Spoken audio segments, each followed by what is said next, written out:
Hi అండి, welcome to my channel. ఈరోజు కొత్త రెసిపీ వచ్చేసి గుత్తొంకాయ గ్రేవీ కర్రీ అండి. ఇది చాలా ఈజీగా, చాలా టేస్టీగా, త్వరగా అయిపోయే రెసిపీ.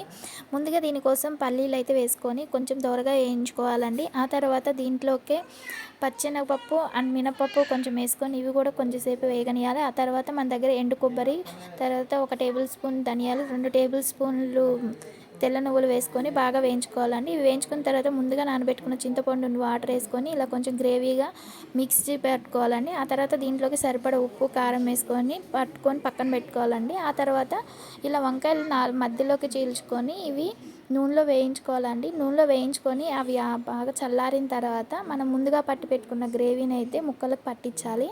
ఆ తర్వాత కళాయి పెట్టుకొని దాంట్లో 2 టేబుల్ స్పూన్ ఆయిల్ పోసి సన్నగా తరుక్కున్న ఉల్లిపాయలు వేసి కొంచెం మగ్గనివ్వాలండి. అవి కొంచెం మగ్గిన తర్వాత దాంట్లో అల్లం వెల్లుల్లి పేస్ట్ వేసి ఇంకొద్దిసేపు మగ్గనివ్వాలి. ఆ తర్వాత ఇవి ఫైన్గా ఫ్రై అయిపోయిన ఈ టమాటా ముక్కలను అయితే వేసుకొని ఇవి కూడా మెత్తగా ఉడకనిచ్చుకోవాలండి. ఇవి మెత్తగా ఉడికిన తర్వాత మనం ముందుగా ఈ